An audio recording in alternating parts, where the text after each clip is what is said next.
Let's just go ahead and tell us what you observed the Hadza eating while you were there. What were their foods? I know you went hunting with them. We'll get to that too. But what were the general foods that you saw the Hadza eating? I think it's a very important conversation because I do see it. I do see different opinions about that. Like somebody goes and spends a day with them or even a week with them and then makes a determination. And the common thing that I'm hearing now is that people are suggesting that they're plant-based. And they are only plant-based in the sense that the animals they eat plants.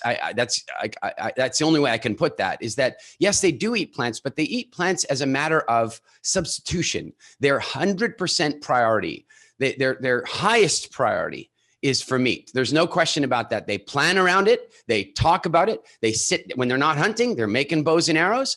That is their primary focus. Now, I would argue there's a gender difference here, and I suspect that it shows up today. That I've noticed that when people make the decision to go into, say, veganism, which if people want to do that, that's their choice. I just think it has to be done really carefully. And what I've noticed is that if somebody doesn't do it very carefully, it shows up on men fast. Like vegan men are obviously vegan men at 18 months, the yellowing in the eyes and a little anemia if they haven't done it correctly. And that's a whole different political conversation. But women seem to be able to go down that road for a lot longer before there's consequence. And I believe the reason for that is that I've been out hunting with the Bushmen now so many times over the last 10 years. And I can tell you that maybe 1 in 3 hunts brings anything substantial, and the rest of the time we're not. And so, but that doesn't, we've never blanked. It's just that many times we don't get anything worth carrying back. And so, you shoot some birds, or I hate to say it, but the nachapi, the night monkey, the bush babies, like they'll eat them. And which is devastatingly difficult to watch. But when you're out there hunting with them, if they shoot something small, what happens in the bush stays in the bush, man. Like we just make a fire and we eat it. Nobody comes back and says to the women, hey, we got a few birds and we ate those and then we did this. You just come back and say nothing.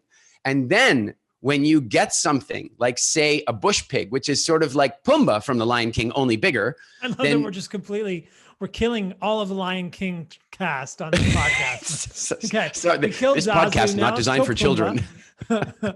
Pumbaa's dead, Zazu's dead. Okay, cool. All right, let's keep going. Look, Disney did it first. They killed Mufasa. I mean, what am I going to do? Yeah. But when they get something very big, then we bring it back. And I'll tell you, and Paul, this is so cool. Like I grew up, my dad take us fishing. We'd go get a couple fish. And then he'd be like, okay, well, take the fish into your mom in the kitchen. I'm like, okay, just a kid, not knowing any different. Take the fish into my mom and hand them to her to clean them. And she goes, your father can clean his own effing fish.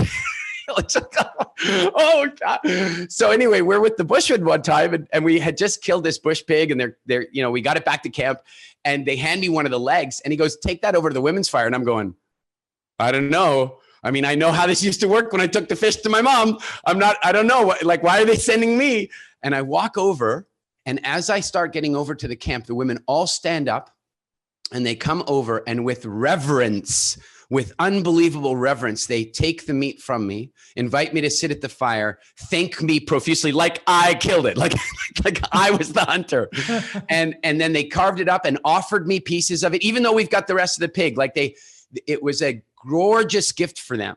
And so my experience is that the exalted food, the food that they are most excited about, the food that they put the majority of their effort into, and the food that they eat the most often is meat.